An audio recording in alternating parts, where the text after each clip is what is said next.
제가 언젠가 설교 때 이런 예를 하나 소개한 적이 있습니다. 성경에는 두려움과 관련된 단어가 365번 있다고 그래요. 제가 세어보진 않았습니다. 그런데 학자들의 기록에 보니까 두려움과 관련된 단어가 365번 있다고 그래요. 그래서 어떤 신학자는 왜 365번 있을까? 그래서 그 의미를 부여하기를 우리가 두려워하는 것들이 1년 내내 있다는 거예요. 365일 내내 우리를 두렵게 하는 것이 있기 때문에 하나님이 성경에 365번 기록해 놓았다. 그렇게 의미를 부여하는 것을 읽어봤습니다. 두려움의 특성은 무엇일까요? 우리가 두려움을 갖게 되면 어떤 반응을 보이게 될까요? 저는 좋은 예가 하나 있다고 생각해요. 그것은 어린아이들이 어떤 것으로 인해서 두려움을 느끼게 되면 나타내는 반응이 있습니다. 어린아이들 어떤 반응하게 되죠? 눈을 감습니다. 눈을 감으면 두려움이 없어질 거라고요. 혹은 소리를 지릅니다. 아니면 몸을 그냥 사시나무처럼 막 떨면서 몸이 돌처럼 굳어집니다. 저는 이것이 우리 그리스도인들이 삶에서 두려움을 느낄 때 나타나는 반응과 유사하다고 생각합니다. 그리스도인들이 두려움을 느끼게 되면 하나님을 향한 눈을 감게 됩니다. 하나님께 집중했던 눈을 딴 곳으로 돌리게 되는 것이에요. 불신앙의 소리를 지르기 시작하는, 말하는 것마다 불신앙으로 반응하기 시작해요. 우리가 주님께 받은 능력을 제대로 발휘하지 못하고 어린아이 몸이 확 굳어버린 것처럼 우리가 믿음의 반응을 전혀 할 수 없는 상황에 떨어진다는 것이에요. 그래서 성경은 수많은 곳에서 두려워하지 말라고 말씀하는 것입니다. 그렇다면 사람들이 가장 두려워하는 것이 무엇일까요? 제가 지난주에도 잠깐 언급해 드렸는데 의식주에 대한 두려움입니다. 사람들이 가장 두려워하는 가장 기본적인 것은 의식주에 대한 두려움인 것입니다. 생존에 필요한 것에 결핍이 없이 살아갈 수 있을까 하는 두려움이 무의식에까지 깔려 있습니다. 사람들이 그런 의식주에 대한 두려움을 갖고 있다는 근거가 무엇이지요? 잘 보세요. 사람들이 필요 이상의 것을 쌓아두려고 합니다. 뒤에서 다루겠지만 하나님은 우리의 필요를 채우시는 분입니다. 믿습니까? 하나님은 우리의 욕심을 채우는 분이 아니에요. 하나님은 우리의 필요를 채우시는 분인데 잘 보세요. 사람들이 필요 이상을 가지려고 합니다. 왜 그렇죠? 두려운 거예요. 하나님이 내 삶에 일용할 것을 공급해 주실까? 내 필요를 채울까? 하는 이 두려움이 있으니까 하나님을 신뢰하지 못하니까 다른 것으로서 내 안전을 확보하려고 하는 것이에요. 이것이 첫 번째 특성이에요. 더 나아가서 사람들이 그렇게 하고 있다는 근거는 직장입니다. 직장. 뭐라고요? 직장이에요. 직장 중에서도 더 안전한 곳을 찾는 것을 통해서 알 수가 있습니다. 물론 안전한 것을 찾는 것이 잘못은 아닙니다. 더 나아가서 직장은 의식주를 해결하는 것을 훨씬 능가하는 의미가 있다고 성경이 말해요. 직장은 그리스도인들에게 어떤 의미가 있는가를 공부할 필요가 있는데 어쨌든 직장은 그냥 의식주를 해결하는 것보다 훨씬 더 큰 하나님의 미션이 그 속에 있다고 말씀해요. 그러나 직장은 직종을 불문하고 그것이 농사를 짓는 것이든 어업이든 무슨 공업이든 직종을 불문하고 의식주를 해결하는 중요한 수단이 아닐 수 없습니다. 그런데 사람들이 이 부분에 대해서 두려움을 갖고 있습니다. 그 이유는 직장을 잡기도 어렵지만 직장의 환경이 너무 어려워서 이직률이 너무 높은 것이에요. 나는 언젠가 미국의 직업에 관련된 기사를 읽다가 미국 젊은이들의 평균 이직률이 2년도 안 된다 그래서 처음에는 그걸 안 믿었어요. 이렇게 이직률이 빠른가? 근데 어제 제가 필러에 가가지고 대학부 졸업생들의 모임을 가지고 예배를 드리면서 내가 거기서 하나를 듣게 되었는데, 아, 이게 맞구나.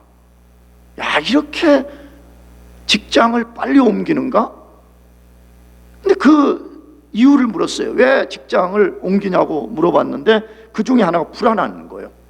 자기가 이 직장을 계속해서 다니면 여기서 내가 안정감을 못 찾겠다는 거예요. 그래서 하루 빨리 더 안전한 직장을 얻기 위해서 제가 이직하기로 했습니다 하는 것을 보면서, 모든 사람에게는 직장에 대한 두려움이 있다는 것입니다. 무엇을 먹고 살 것인가? 내 앞으로 삶의 안전을 어떻게 확보할 것인가에 대한 큰 두려움들이 깔려 있습니다. 그런데 하나님은 그런 우리들을 향해서 두려워하지 말라고 말씀합니다. 생존에 가장 필요한 의식주 부분도 하나님이 채우실 것이라고 약속합니다. 믿읍시다. 아멘. 하나님이 약속을 해요. 그 시작, 그 약속의 시작이 시편 23편 1절로부터 시작됩니다. 여호와는 나의 목자시니 내가 부족함이 없으리로다, 이렇게 되어 있습니다. 우리 한글 성경은 이 시편을 다윗이 썼다는 것을 이 본문 옆에 표제어로 붙였어요. 근데 원래 히브리어 원문은 다윗이 이 고백을 했다라고 되어 있습니다. 우리가 알듯이 다윗만큼 육체의 고난, 시련, 인생의 메마름을 경험한 사람은 아마 없을 것 같아요. 나는 사무엘 상을 읽어보면서 우리 그리스도인들이 아무리 어렵다 그래도, 아무리 죽겠다 그래도 다윗만큼 고난과 시련과 인생의 메마름을 경험한 사람은 거의 없을 거라는 생각이 들어요. 우리가 알잖아요. 다윗은 왕이 되기 전까지는 그의 잠자리는 광야였습니다. 골짜기, 동굴, 도망, 매일 도망 다니는 것이 일이었습니다. 원수들이 자기를 죽인다 그러고 먹을 것이 떨어지는 그런 상황, 말로 다 할 수 없는 시련의 상황이었습니다. 근데 그런 상황을 경험한 다윗이 지금 위대한 신앙 고백을 하는 것입니다. 그래서 대부분의 신학자들은 시편 23편은 다윗의 위대한 신앙 고백으로 보는 것이에요. 성경에는 중요한 신앙 고백 몇 개가 있다고 제가 느헤미야서를 다룰 때 소개했는데, 그 중에 가장 위대한 신앙 고백 중에 하나가 시편 23편이에요. 여호와는 나의 누구라고요? 목자이기 때문에 나는 조금도 부족함이 없다라고 고백하는 이 고백은 위대한 신앙 고백인 것입니다. 그러면 그 이유가 무엇 때문이라고? 자기는 무엇 때문에 부족함이 없다고 고백을 하는 것입니까? 2절에서 6절까지에는 크게 5개 이유라고 말해요. 1절은 나는 왜 부족함이 없는지 이걸 말한 후에 2절부터는 그 이유를 5개로 크게 밝히고 있습니다. 그 중에 첫째 이유가 오늘 본문인 2절에서 밝히는 우리의 필요, 다시 말하면 하나님이 자신의 양들의 의식주를 반드시 채워주시기 때문이라는 거예요. 나는 왜 조금도 부족함이 없느냐? 하나님이 나의 필요를 채워주시기 때문이라 이 신앙 고백을 한 것이에요. 이것은 다윗이 무슨 시쓰기 대해서 쓴 게 아니에요. 자기 인생의 모든 경험 속에서 나온 고백인 것이에요. 그러면 하나님이 우리 필요를 어떻게 채우실까요? 하나님은 예수 믿어 구원받은 사람 모두 하나님의 양입니다. 믿습니까? 그러면 하나님의 양들의 필요를 어떻게 채우시는가 하는 것입니다. 첫째로는 하나님이 우리 앞서서 인도하며 채워주십니다. 이 말이 중요해요. 하나님이 우리 어떻게 해요? 앞장서서, 하나님이 우리 앞장서셔서 우리의 필요를 채우신다고 말씀해. 그것이 시편 23편 2절에 그가 나를 푸른 초장에 누이시며 쉴만한 물가로 인도하시는 도다, 그렇게 되어 있습니다. 그가 나를 푸른 초장에 누이시며 쉴만한 물가로 인도하시는 도다라고 되어 있습니다. 양을 인도하는 목자는 대부분이 그렇습니다. 양 뒤에서 양을 몰아가지 않아요. 드라이브를 걸지 않아요. 목자가 앞장서서 인도해 가십니다. 목자가 양을 앞서서 인도해 가신다는 거예요. 그 이유가 무엇일까요? 지난주에도 양의 특성을 말씀드렸지만 양 스스로가 자기의 생존을 가능하게 하는 푸른 초장과 쉴만한 물가를 찾지 못하기 때문입니다. 양에 대해서 학자들은 이런저런 이야기를 해요. 좀 스트릭한 신학자들은 자꾸 우리 그리스도인들을 양에다가 비유해가지고 양을 자꾸 어리석고 못났다고 자꾸 그러는데 아니라고 말하는 사람들이 많아요. 왜 그러느냐? 그렇게 해석하는 것은 양의 특성을 갖고 성경을 해석하기 때문에 자꾸 그런 거라는 거예요. 오히려 요한복음을 보면 양은 목자의 음성을 듣고 따라가는 거기 때문에 양은 그렇게 어리석은 존재가 아니라고 해석하는 사람들도 있어요. 저는 그 말도 동의해요. 그러나 양은 기본적으로 자기 생존 능력이 거의 없는 존재예요. 이 시편의 배경이 된 이스라엘 땅은 우리가 살고 있는 땅과 매우 다른 환경입니다. 여기 우리가 사는 스테이트 칼리지는 푸른 초장이 거의 온 땅을 덮고 있습니다. 골짜기마다 얼마나 맑은 물들이 흘러가는지 모릅니다. 나는 지난주에도 어느 형제를 신방하고 일부러 걸어갔습니다. 그러면서 이 학교 앞에 있는 골프장 거기를 가로질러 가면서 시편 23편을 생각했어요. 근데 아닌 것 같아요. 아무래도. 왜? 스테이트 칼리지 골프장은 너무 아름답고 막 그 18홀이 펼쳐졌는데 온 세계가 막 푸른 초장인 거예요. 근데 아무래도 시편은 그런 것 같지 않아? 시편은 그 다윗이 시를 쓰는 그 세계에 온 세계에 풀이 가득한 거 그런 것 같지 않아요? 왜 그렇죠? 우리가 상식적으로 알듯이 이스라엘은 비가 많지 않아서 매우 척박한 땅이었습니다. 푸른 초장과 물가가 많지 않습니다. 그런 상황에서 양이 스스로 생존에 필요한 것을 찾아간다는 것은 거의 불가능했습니다. 그렇기 때문에 목자가 앞에서 양을 그곳으로 인도하는 것입니다. 목자가 양 앞에서 양을 인도하는 것입니다. 믿으시기 바랍니다. 그런데 목자가 양을 앞서서 인도하는 또 다른 이유가 있습니다. 그것은 푸른 초장에 숨겨진 위험들 때문입니다. 여러분, 이스라엘의 푸른 초장을 여기 골프장 18홀처럼 생각하면 안 돼요. 사람들이 기계 갖고 다 깎아주고 거기 엄청나게 좋은 것 만들어, 그런 초장이 아니잖아요. 온갖 풀들이 여기저기 나 있는데 초장 속에는 위험한 독사와 같은 뱀이 숨어 있습니다. 초장 주변에는 양을 노리는 아주 사나운 짐승들이 숨어 있습니다. 양들 앞에는 양이 보지 못하고 감지하지 못하는 깊은 웅덩이와 절벽이 있습니다. 이런 위험들 때문에 목자가 양을 앞서서 인도하지 않으면 안 되는 것입니다. 하나님의 양인 그리스도인들도 스스로의 지혜와 능력으로는 생존의 길을 찾을 수 없습니다. 만일에 우리가 예수 믿고 구원받은 이후에 하나님 자녀 된 후에 하나님이 너 스스로 인생의 생존의 문제를 해결하고 천국까지 오라 그러면 한 사람도 생존할 수 없을 뿐만 아니라 천국에 도달할 수 없을 것입니다. 하나님이 우리를 죄에서 구원하신 목적은 우리 목자 되어 주시겠다는 거예요. 너 인생에 너무 많은 위험이 있다는 거예요. 너희 스스로 해결할 수 없는 인생의 난제가 너무나 많기 때문에 하나님께서 우리의 목자가 되셔서 우리 앞서서 우리를 인도해 주시겠다는 게 할렐루야 사실이잖아요. 그리스도인들이 살고 있는 이 세상은 악한 자가 지배하는 거친 땅입니다.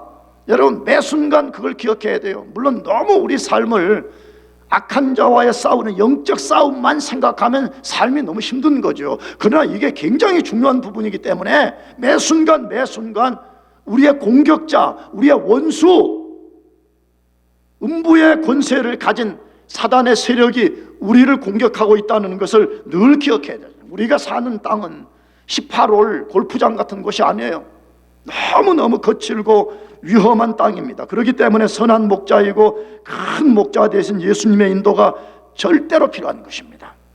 만일 어떤 사람이 나는 목자 대신 하나님과 예수님의 도움 없이도 내 스스로 인생을 개척할 수 있습니다, 그런 사람이 있다면 그 사람은 아직 인생의 인자도 모르는 거예요. 인생이 무엇인가를 모르는 거예요.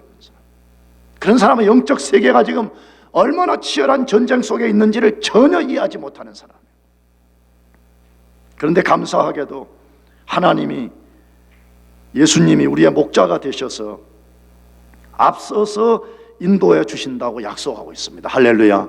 너무 감사합니다. 우리 앞서서 인도해 주신다. 여러분, 이걸 진짜 믿읍시다. 하나님이 우리 앞장서셔서 우리를 인도하시겠다고 여러 곳에서 약속해요. 근데 그 중에 두 구절만 소개하려고 그래요. 이사야 45장 2절에서 3절 말씀인데 같이 크게 한번 읽어봅시다. 시작.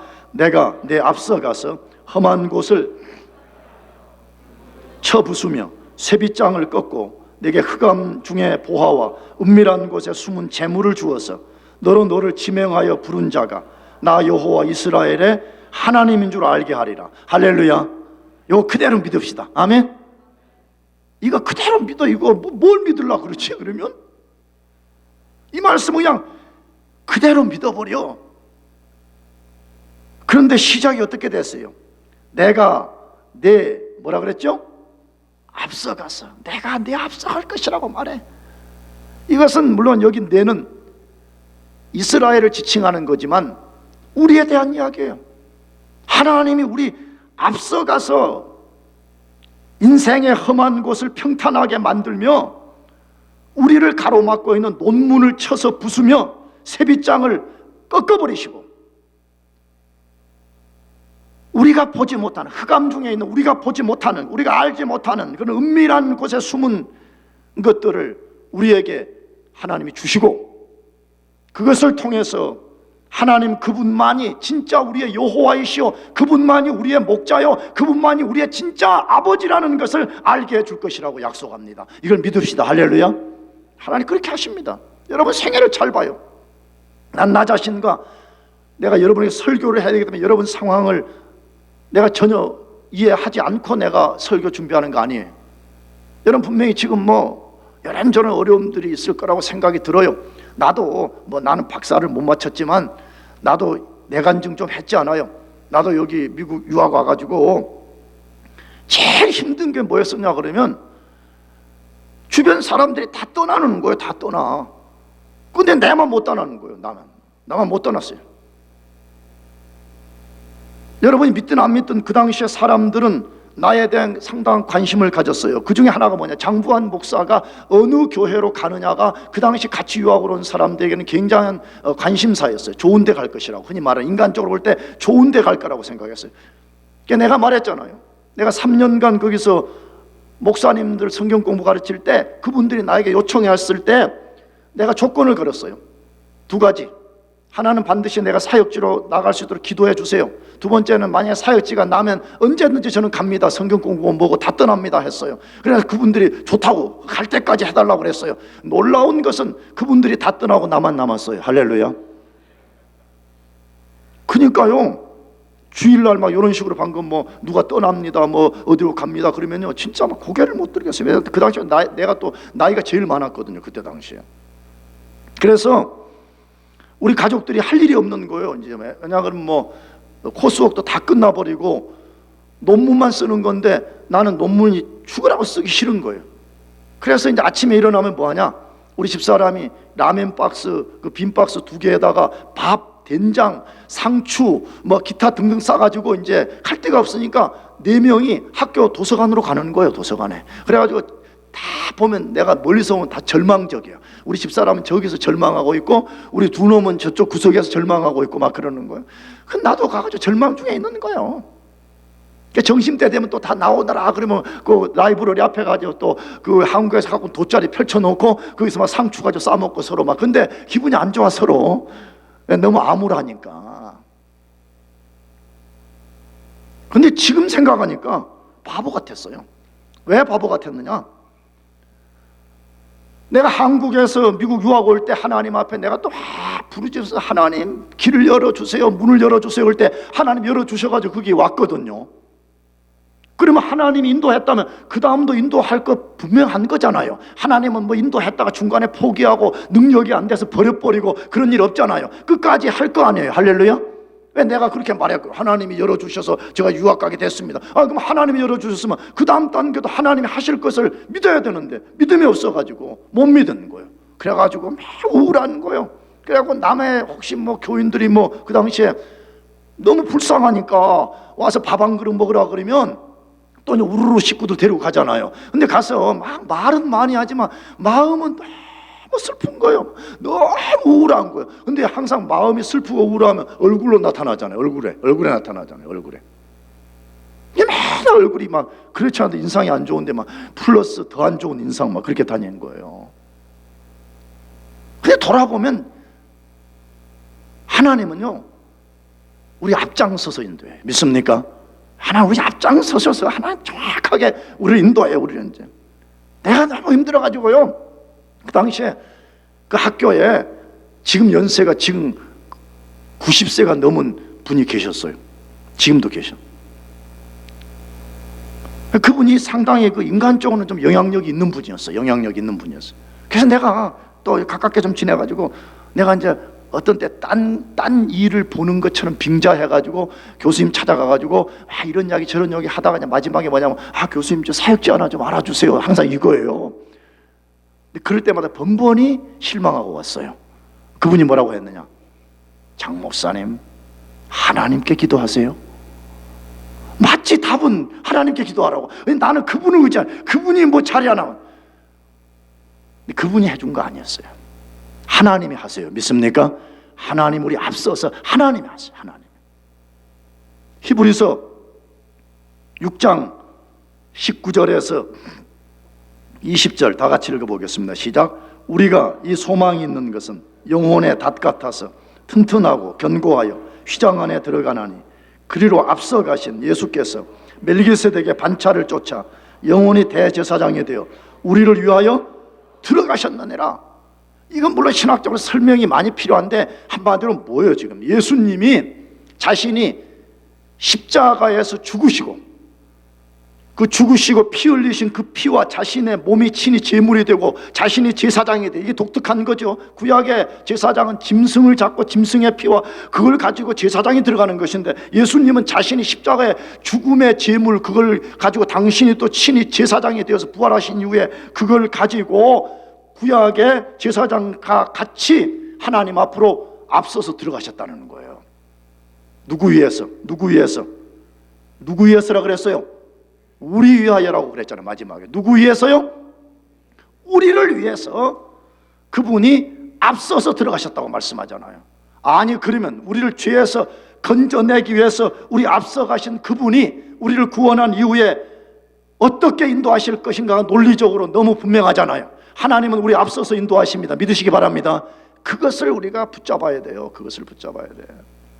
그걸 놓치면 그 영혼에 닫힌 이 약속의 말씀을 놓치면 절망하게 되는 거예요. 그걸 놓치면 두려움에 빠지게 되는 거예요. 그러나 하나님이, 예수님이 우리 앞서서 우리를 인도하신다는 것을 꽉 믿으면요 뭘 두려워하죠? 조금은 두려워할 수 있어요. 조금은. 나도 말씀드렸잖아요. 아까 시편 읽기 전에 나도 매 순간 두려움이 없는 것이 아니에요.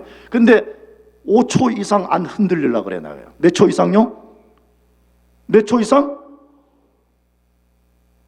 나도 와요. 나도 두려운 생각이 순간순간 들어와요. 그럼 빨리 시편을 묵상해요. 시편. 여호와는 나의 목자시니. 너무 많이 안 나가요. 너무 안 나가. 거기서 머물러요. 거기서 머물러요. 한동안. 여호와는 나의 목자시니. 그럼 그 속에 막 온갖 게 떠오르잖아요.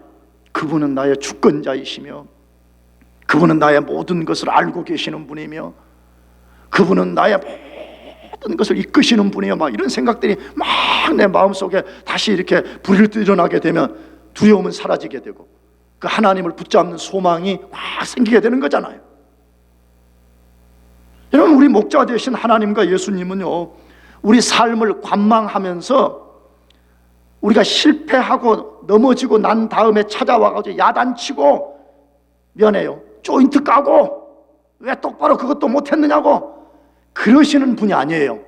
하나님은 항상 우리 앞서서 우리 인생의 장애물을 부수시고 우리를 가장 좋은 곳으로 인도하시고 가장 좋은 것으로 채우시는 것을 믿어야 됩니다. 아멘. 그것을 믿어야 돼요. 두 번째로 하나님 우리 필요 어떻게 채우실까요? 하나님이 우리 욕심이 아니라 우리 필요를 채우시는 분입니다. 하나님이 우리의 뭘 채우시는 분이 아니라고요? 욕심이 아니라 우리 필요를 채우시는 분인 것을 기억해야 돼요. 굉장히 중요한 말이에요.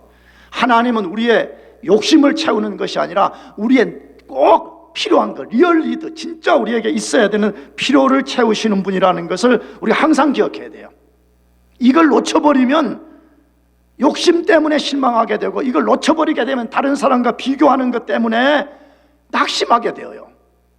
하나님 우리 욕심을 채우는 분이 아니에요. 하나님 우리 필요를 채우시는 분이에요.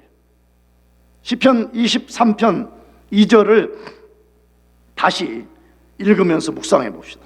그가 나를 푸른 초장에 누이시며 쉴만한 물가로 인도하시는도다. 그가 나를 푸른 초장에 누이시며 쉴만한 물가로 인도하시는도다라고 되어 있습니다. 질문합니다. 양의 생존에 필요한 필요를 누가 가장 잘 알까요? 양일까요? 목자일까요? 목자입니다. 양의 필요를 가장 잘 아는 존재는 양이 아니라 양의 목자입니다. 그러므로 목자는 양의 욕심이 아니라 필요를 반드시 채워줍니다. 왜? 양이 생존하려면 필요가 있는데 그 필요는 목자가 채워줘야 되기 때문에 반드시 목자 대신 하나님이 우리 필요를 채우시는 것입니다. 그것을 믿으시기 바랍니다. 그걸 왜 안 믿죠? 나는 지난주에도 그런 간증을 했잖아요. 내가 또 우리 예전에 준섭 형제하고도 그걸 좀 나눴는데, 누가 나한테 캘리포니아에서 선물을 보내주겠다고 카톡을 보내왔어요. 근데 그때 내가 굉장히 어려운 시간 속에 있을 때였어요. 하나님의 임재가 잘 느껴지지도 않고 하나님이 나의 그 애끓는 부르짖음을 잘 들어주지도 않는 것 같다는 막 그런 생각하고 막 싸우고 막 있을 때예요. 근데 누군가가 그걸 보내준다고 했을 때 선물 그 자체도 물론 감사했지만요, 저는 뭐에 감사했냐 그러면, 아, 하나님이 나를 돌보고 계시는구나, 하나님이 내 상황을 지금 알고 계시는구나, 하나님이 지금 나의 이 애끓는 부르짖음에 귀를 막고 계시는 것이 아니구나 하는 것 때문에 힘을 얻게 되었어요. 할렐루야. 반드시 우리의 필요를 채워주시는 것을 진짜 믿어야 됩니다. 그러면 양에게 꼭 필요한 것은 무엇일까요? 방금 읽은 2절에 세 가지라고 말씀합니다. 방금 읽은 2절 안에 양에게 필요한 꼭 세 가지가 있다고 말해요. 그 세 가지는 초장, 풀밭이죠. 풀. 누울 곳이 필요해요. 그 다음에 목자의 인도를 받는 것, 이 세 가지가 양에게 반드시 필요한 것이라고 말씀해요. 그럼 이 세 가지가 구체적으로 무엇인가 우리가 살펴봐야 돼요. 첫 번째로 초장은 양에게 절대로 필요한 먹을 것입니다. 앞에서도 소개했지만 팔레스틴은 거친 들과 산이 많아서 넓은 혹은 기름진 초장이 많지 않습니다. 양 스스로 그것을 찾기가 매우 어렵습니다. 그래서 목자가 양을 그곳으로 인도해서 배불리 먹게 해주는 것입니다. 이처럼 하나님은 자신의 양된 우리에게 생존에 필요한 먹을 것이 무엇인가를 정확하게 알고 있습니다. 우리의 필요가 무엇인가를 정확하게 알고 계시면서 하나님이 그것을 채워주십니다. 아멘. 그것을 믿어야 돼요. 그것을 믿어요.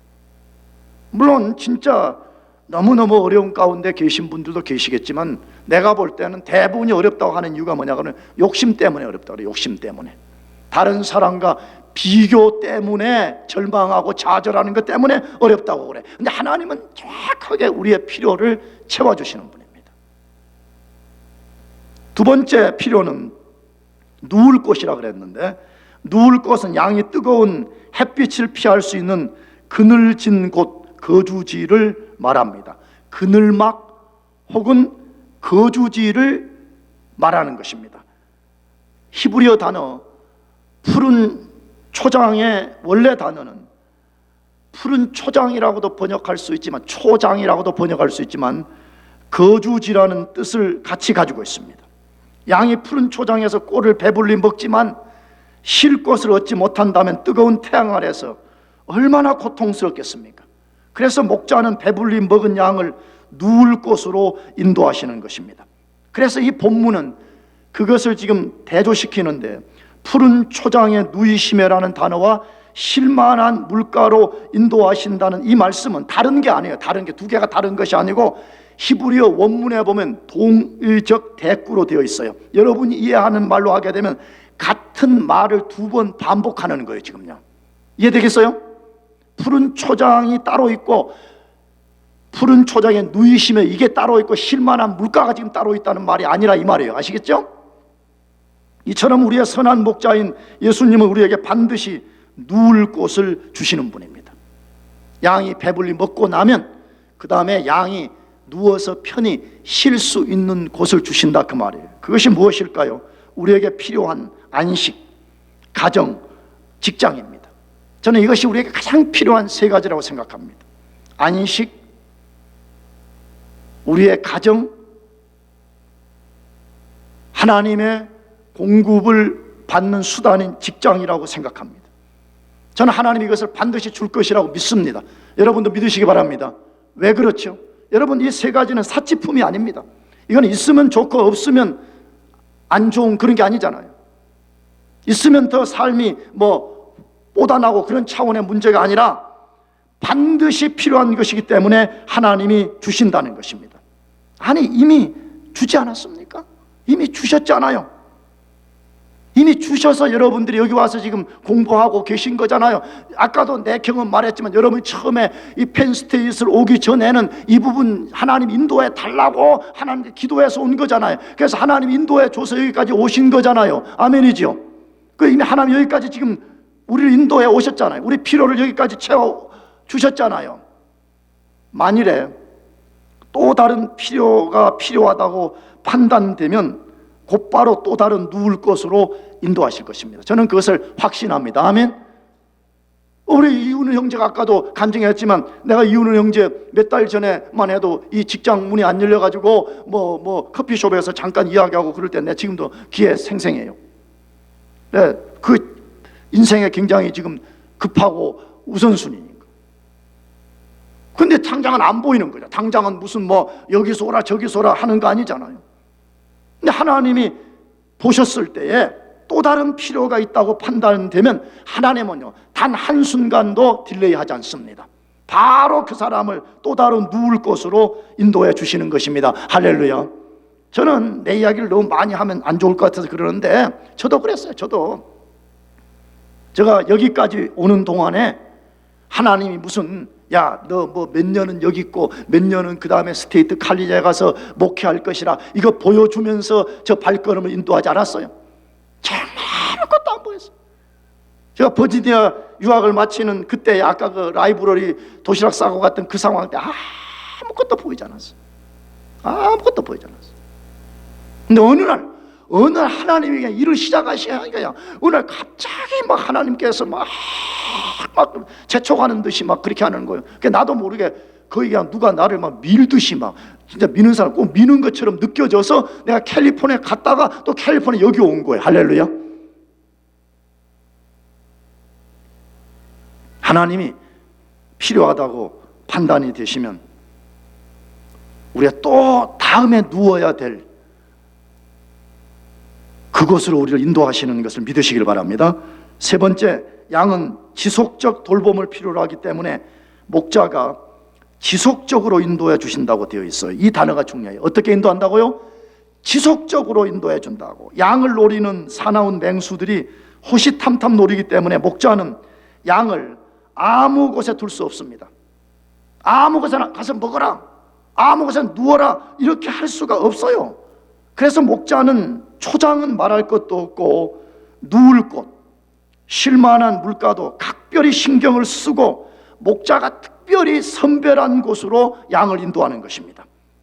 이처럼 하나님은 우리의 필요와 위험을 잘 알고 계시기 때문에 각별한 신경을 쓰며 인도하시는 것을 믿어야 되는 것입니다. 정말 그래요.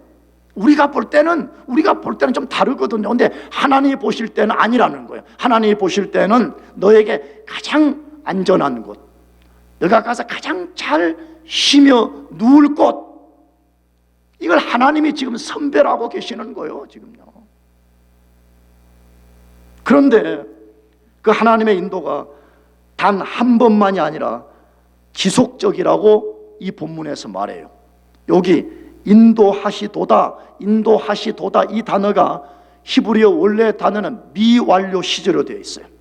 미완료 시제라는 말은 무슨 말이죠? 어느 한 번만 딱 하고 끝난 행위가 아닌 거예요.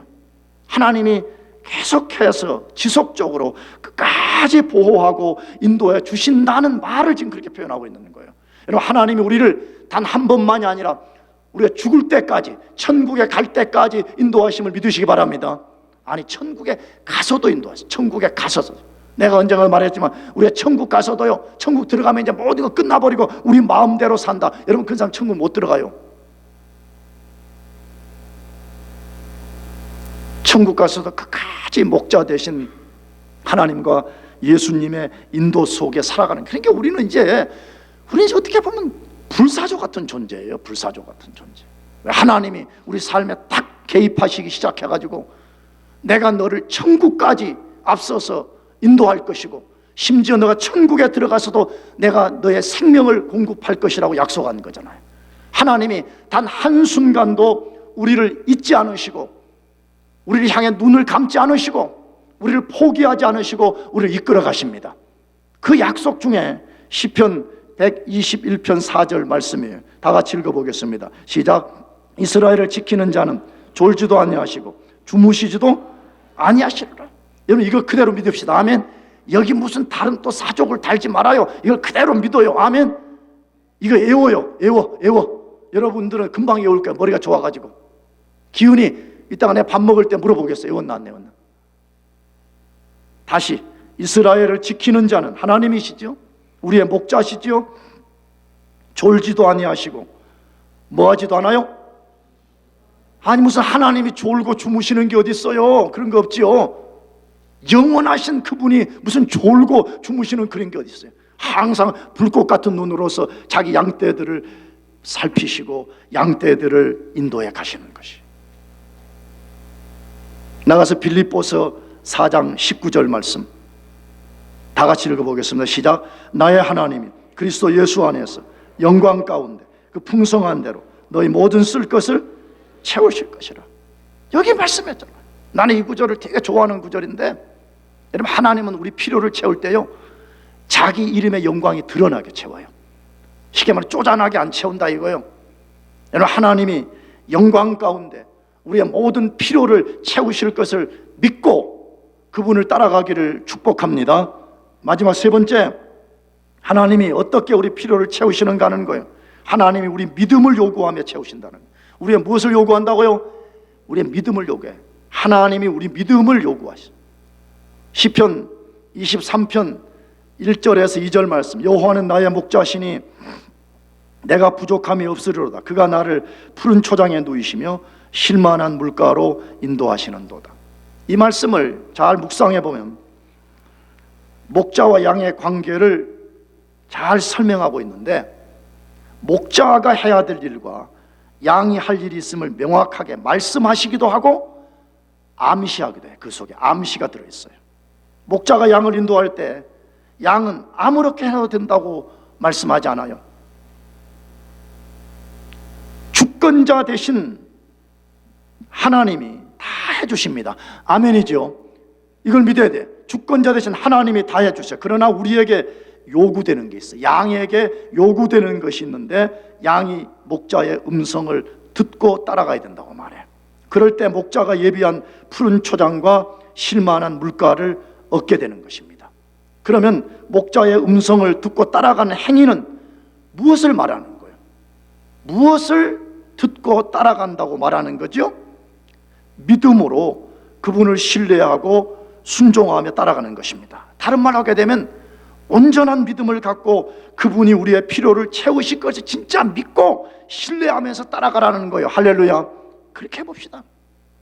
나는 우리의 승패는 삶의 승패는 다른 데 있다고 저는 믿지 않아요. 우리 삶의 승패는 믿음을 갖고 주님을 따라가느냐 안 따라가느냐 여기에 달려 있다고 저는 믿어요. 히브리서 11장 6절도 그렇게 말씀하지 않아요? 믿음이 없이는 기쁘시게 못하나니, 믿음이 없이는 누구를 기쁘시게 못해요? 하나님을 기쁘시게 할 수 없어요. 우리 자신을 지금 말하는 게 아니에요. 주어가요. 대상이 우리 자신이 아니라 하나님이에요. 믿음이 없이는 하나님을 기쁘시게 못하나니, 그 말과 똑같은 말이에요. 하나님께 나아가는 자는 반드시 그가 계신 것과 또한 그가 자기를 찾는 자들에게 상 주시는 이심을 믿어야 할지니라. 할렐루야. 하나님 살아계신 것을 믿습니까? 그러면 그 하나님을 우리가 찾고 구하고 인도를 소원할 때 하나님이 반드시 그렇게 해주신다고 여기 약속을 하고 있잖아요. 그것을 우리가 붙잡아야 된다는, 그걸 우리가 꽉 믿고 의심 없이 우리가 그 길을 가야 된다, 지금 그 말이에요. 그걸 우리가 요구하는 거예요 지금. 여러분, 그러므로 이런 걸 이해해야 돼. 여러분, 초등학교 학생 선생님이 초등학교 수준으로 그 사람을 다루는 거잖아요. 공부를 가르치는 수준이나 모든 게. 고등학생이면 고등학생 수준에 올라가서, 대학생이면 박사하면 박사, 이것처럼 말이에요. 아니, 신앙생활도 마찬가지예요. 사람들의 착각이 뭐냐 그러면 자기가 다 한다고 생각해. 특히 대학생들, 우리 대학생들, 여러분들 그런다. 대학생들 되면 자기가 다 안다고 생각해. 다 안다고. 다 알지도 못할 뿐만 아니라, 여러분, 영적 성장이라는 것은 하루아침에 되는 게 아니잖아요. 인격체, 영혼, 이것은 하루아침에 펑튀기 이렇게 튀듯이 성장되는 게 아니에요. 아주 작은 시간에 어떤 요구에 순종할 때 그것이 만들어지는 것이기 때문에, 하나님께서 어떤 때 우리에게 고난과 시련을 주고 우리 인생을 딜레이 시킬 때는요, 다 이유가 있는 거예요. 우리는 몰라요. 우리는 다 모르지만 하나님 보실 때는 있는 거예요. 근데 그 중에 하나가 뭐냐? 영적 어린아이의 일을 버리라는 거예요. 여전히 너가 다 알고 다 성숙한 것처럼 너가 말하지만 그렇지 않다는 거예요. 그래서 하나님께서 나 자신 의지하는 것, 그건 내려놓게 하려고 하나님께서 때로 우리를 버리신 것처럼 느껴질 때가 있는 거예요. 그러므로 그럴 때라도 끝까지 믿음 갖고 하나님 의지해서 가기를 바랍니다. 그래서 사도 바울도 믿음의 조상 아브라함을 통해서 우리 믿음을 도전했잖아요. 그것이 로마서 4장 19절에서 21절이에요. 다 같이 읽어보겠습니다. 시작. 그가 백선하되어 죽은 것 같음과 사라의 태에 죽은 것 같음을 알고도 믿음이 약하여지지 아니하고, 믿음이 없어 하나님의 약속을 의심치 않고, 믿음에 견고하여져서 하나님께 영광을 돌리며 약속하신 그것을 또한 능히 이루실 줄을 확신하였으니. 뭘 보여주죠? 여러분, 아브라함의 눈에 보이는 거 다 죽었다는 거예요. 자기 자신의 성적인 거 다 죽었다는 거 자기도 알고 있었어요. 심지어 자기 부인도 성적인 부분, 다시 말하면 잉태하는 능력이 다 죽어버렸다는 것을 다 알았다고 말해요.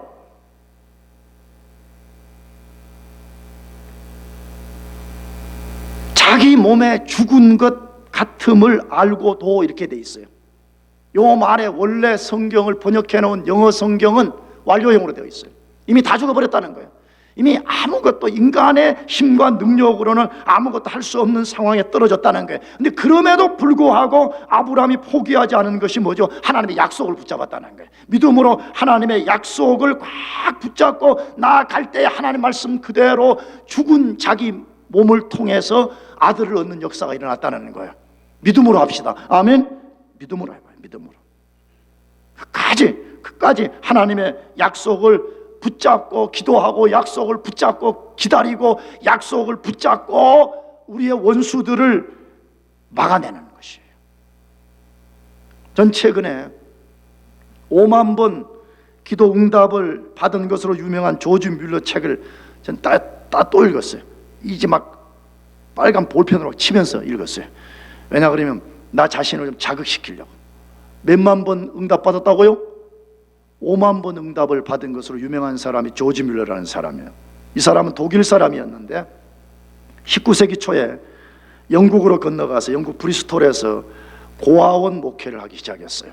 그래서 내가 이따 소개하는 그 내용을 쓸 때쯤은 약 한 100여 명 정도의 순수 고아와 그리고 나머지 이제 가난한 사람들 수백 명 가까이를 성경을 가르치고 그들을 먹이는 그런 고아원 목회를 한 사람으로 유명한데, 그가 이 고아원 목회를 시작할 때 하나님 앞에 기도로 결심한 것이 있었어요. 그것이 뭐냐? 하나님 외에는 누구에게도 고아원의 필요를 말하지 않겠다는 거예요. 여러분, 우리가 고아원을 지금처럼요 정부에서 막 어마어마하게 지원해주고 그런 걸로 생각하면 큰 오산이에요. 19세기 초예요. 18세기 1800년대에 얼마나 가난한 시대였어요. 그러면 그런가 하면 대부분 막 선전하고 플랜카드 걸고 막 내가 고아원 하니까 여러분들 좀 자비를 베풀어 주셔서 헌금해 주세요 이렇게 할 수 있잖아요. 그런데 조지 뮬러는 하나님 외에는 누구에게도 고아원의 필요를 말하지 않겠다고 결심을 했습니다. 그래서 그가 쓴 자서전에는 절망적 상황에서 하나님께 믿음으로 기도할 때 하나님이 어떻게 필요를 채우셨는지를 드라마처럼 소개하는 거예요. 사실은 그 책은요 끝까지 읽을 필요도 없어요. 왜냐 그러면 계속 그런 패턴이 반복되는 이야기를 일기식으로 써놓은 거거든요. 그 중에 한 사건을 소개하려고 그래요. 12월 16일, 이건 조지 뮬러가 그의 일기에 쓴 거예요. 아무것도 들어오지 않았다. 오늘 저녁 6시에 고아원과 주간 학교에 필요한 물품이 떨어졌다. 나는 2명의 사역자와 함께 기도하였다. 우리에게 아침 식사용 우유를 구입하기 위해 내일 오전 8시 이전까지 얼마의 돈이 필요했다. 우리의 마음은 평안하였고 우리의 아버지께서 필요한 것들을 공급하시리라고 확신했다. 무릎을 펴고 일어서자마자 고아들용으로 은화 1파운드의 돈이 든 편지를 받았다. 약 5분 후에 한 형제가 다음 주에 50파운드를 주겠다고 약속했다. 그 후에 약 15분이 지났을 때 한 형제와 자매가 고아들을 위해 금 약 1파운드를 가져왔다. 주님께서 그 자녀들의 기도에 기꺼이 응답해 주시는 것을 보는 것이야말로 한없이 달콤하고 귀중하다, 이렇게 기록해 놓았어요. 사랑하는 교우 여러분, 조지 뮬러의 하나님이 우리의 하나님이신 것을 믿어야 돼요. 아멘이죠? 그분이 우리가 믿음으로 하나님을 의지하고 나아가면 우리의 반드시 필요한, 우리가 꼭 필요한 것 채우실 것을 믿고 의심하지 말고 그 하나님 의지해서 나아감으로써 여러분 삶의 두려움을 극복하기를 축복합니다. 기도하겠습니다. 우리 같이 자리에서 일어나셔서